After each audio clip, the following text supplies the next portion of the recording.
बासमती एक किसिमको असल र बास्नादार जातको धान हो, जुन धान नेपालमा परापूर्व कालदेखि नै खेती गरिँदै आएको छ। तर पछिल्लो समय भारतले युरोपियन युनियन EUमा बासमती धानमाथि एकाधिकार माग गर्दै भौगोलिक सङ्केत अर्थात् GI दाबी गरेर निवेदन दिएपछि यसमा नेपालको पनि दाबी हुनुपर्ने आवाज उठिरहेको छ। एक रिपोर्ट। बासमती धानको एकाधिकार बजारका लागि भारतले EUमा निवेदन दिएसँगै बासमती धान भारतको मात्र नभई नेपालको पनि सम्पत्ति हो र भारतले मात्रै दाबी गर्न नमिल्ने विज्ञहरूले बताएका छन्। नेपालमा कम्तीमा 4वटा जंगली प्रजातिका धान पाइनु र रैथाने जात पनि प्रचुर मात्रामा पाइनुले पनि बासमती धान नेपालको पनि सम्पत्ति भएकाले विभिन्न आधार र पुष्टि सहित नेपालले मङ्सिर 24 गते 13 बुँदे दाबी पेश गरिसकेको कृषि अनुसन्धान परिषदका कार्यकारी निर्देशक दीपक भण्डारीले बताउनु भएको छ। नेपाल सरकारका कृषिसँग सम्बन्धित एक्सपर्टहरूको एउटा सानो टिम बनायौँ। उहाँहरूले करिब 70वटा प्रमाणहरू जुटाउनु भएको छ। त्यसको आधारमा हामीले चाहिँ आफ्नो दाबी पेश गरेका छौँ।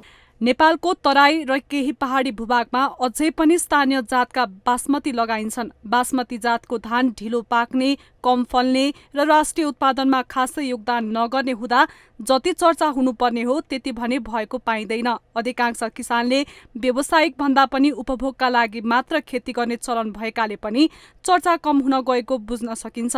नेपालको बारा, सुनसरी, झापा लगायत पूर्वी तराई क्षेत्रमा लल्का बासमती, पोखरामा जेठो बुढो, डोटीको जोरायल क्षेत्रमा जोरायल बासमती, कपिलवस्तु क्षेत्रमा काला नमक, दाङ क्षेत्रमा तिल्की इत्यादि बासमती धानको जात निकै प्रचलित छ। नेपालमा रैथाने बासमती के कति छन्, कुन कुन ठाउँमा छन् भन्ने नेपाल कृषि अनुसन्धान परिषद नार्क अन्तर्गत रहेको राष्ट्रिय जिन बैङ्कको तथ्याङ्कबाट पनि प्रष्ट हुने दीपक भण्डारीको भनाइरहेको छ। हाम्रो देशमा करिब 30,000 हेक्टरमा बासमती धान खेती हुन्छ भने भारतमा चाहिँ लाखौँ हेक्टरमा हुन्छ र उसको बिजनेस पर्पोजहरू ठुलो छन्, बिजनेस एजेन्डाहरू ठुला छन् र अझै पनि हामी चाहिँ अन्तर्राष्ट्रिय मार्केटमा गइसकेका त छैनौँ। त्यो हिसाबले पक्कै पनि हामीले सुरुमा गर्न सकेको भए राम्रो हुन्थ्यो। अथवा भारतले यहाँ समस्या आएको भारतले हाम्रो मात्रै हो भन्ने किसिमले दाबी गरेको हुनाले गाह्रो भएको हो। नभए यो चाहिँ वास्तवमा भारतीय उपमहाद्वीप अन्तर्गतको यो इन्डो ग्याङ्गेटिक प्लेन भन्छ नि, गङ्गा नदीको किनारहरूको क्षेत्रमा लगाइने भन्ने परापूर्व कालदेखि नै हामीले विभिन्न डकुमेन्ट भेटेको हुनाले उसले त्यसअनुसारै गर्न पर्थ्यो। त्यसअनुसार उसले नगरेको हुनाले हामीलाई समस्या आएको हो। हामीले मात्रै होइन, पाकिस्तानले पनि हामी सँगसँगै दाबी गरेछ, यो भारतको मात्र होइन, यो चाहिँ हाम्रो पनि हो भनेर त्यसअनुसार दाबी भएको छ।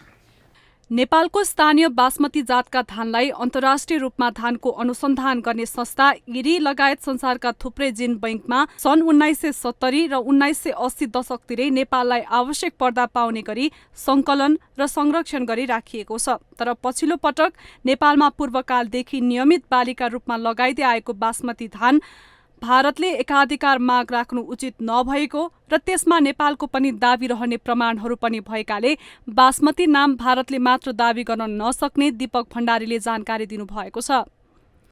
अन्तर्राष्ट्रिय र खास गरेर भारतीय वैज्ञानिकहरूले पनि बासमती धानको पौराणिक कालदेखि नै नेपालको पहाडको दक्षिणी बेल्टमा अथवा कम उचाइ भएका क्षेत्रमा लगाइन्थ्यो भनेर भारतकै वैज्ञानिकहरूका लिखित प्रमाणहरू हामीसँग छन्।